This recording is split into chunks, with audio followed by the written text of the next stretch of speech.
Mantan Menko Polhukam RI Mahfud MD dituding dapat dipidana buntut kritikannya soal isu Prabowo memaafkan koruptor. Tudingan itu sempat dilayangkan oleh Guru Besar Hukum Universitas Padjadjaran, Romli Atmasasmita. Menyikapi hal tersebut, Mahfud MD menilai bahwa Romli telah salah menilai pernyataannya terkait isu pemberian maaf untuk koruptor. Melalui akun resmi Instagramnya pada Rabu 1 Januari 2025, Mahfud MD menyebut bahwa Prof. Romli sebelumnya mengatakan dirinya bisa dipidana dengan pasal fitnah dan Undang-Undang Informasi dan Transaksi Elektronik karena angkat bicara soal pemberian maaf buat koruptor yang diwacanakan Presiden Prabowo.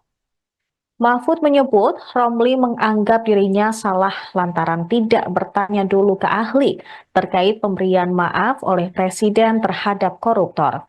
Di sisi lain, Mahfud MD juga menangkap Romli telah salah memahami pernyataannya karena tidak bertanya lebih dulu maksud pernyataannya yang dia sampaikan. Mantan Menko Polhukam ini menjelaskan pernyataan itu dia utarakan setelah Presiden menyatakan akan memberi kesempatan kepada koruptor untuk dimaafkan atas sedia mengembalikan hasil korupsi kepada rakyat. Menurutnya, awal persoalan adalah ketika Prabowo mengatakan akan memberikan kesempatan kepada koruptor untuk dimaafkan asal bersedia mengembalikan hasil korupsinya kepada rakyat. Prabowo juga membuka peluang hal itu bisa dilakukan secara diam-diam. Pernyataan itu dilontarkan oleh Presiden Prabowo di hadapan mahasiswa di Al-Azhar Conference Center Universitas Al-Azhar Kairo pada Rabu 18 Desember 2024. Mahfud MD mengatakan bahwa pemberian maaf kepada koruptor tidak bisa dilakukan karena bertentangan dengan hukum. Setelah itu dia juga mencatat Menko Kumham Impas Yusril Iza Mahendra menyebut Presiden bisa memberi amnesti termasuk kepada koruptor. Selain itu Menteri Hukum Supratman Andi Aktas juga menyebut soal mekanisme denda damai di Undang-Undang Kejaksaan. Ia juga mencatat adanya advokat Hotman Paris yang turut menuding Mahfud MD salah karena Presiden bisa memberi amnesti dengan mencontohkan amnesti pajak. Namun demikian, Mahfud MD tetap berpandangan memaafkan koruptor secara diam-diam pun tetap tidak boleh dilakukan. Pemberian amnesti juga harus dibicarakan dengan DPR hingga pembuatan undang-undang teks amnesti.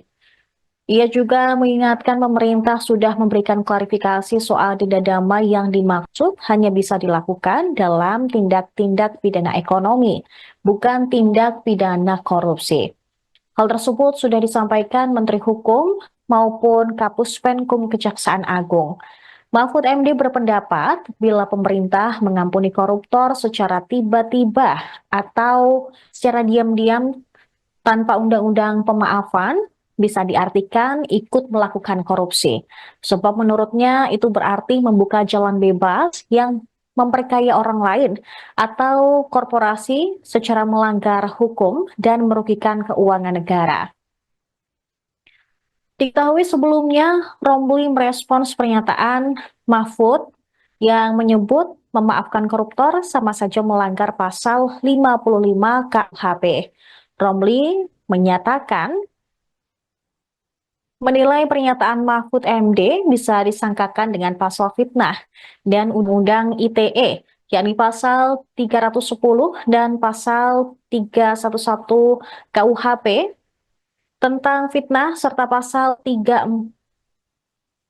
pasal 433 Undang-Undang KUHP nomor 1 tahun 2023 dan pasal 45 ayat 4 Undang-Undang nomor 1 tahun 2024 tentang pencemaran nama baik. Romli menerangkan pasal 55 KUHP tentang naming atau penyertaan yang disebut Mahfud MD bisa dikenakan kepada Presiden Prabowo, harus memenuhi dua syarat untuk bisa masuk dalam ranah tindak pidana. Pertama, ada kesadaran untuk sama-sama mempersiapkan tindak pidana korupsi. Kedua, secara sadar melakukannya bersama-sama. Akan tetapi menurut dia, kedua syarat tersebut tidak ada pada Presiden Prabowo. Download Tribun X sekarang, menghadirkan lokal menjadi Indonesia.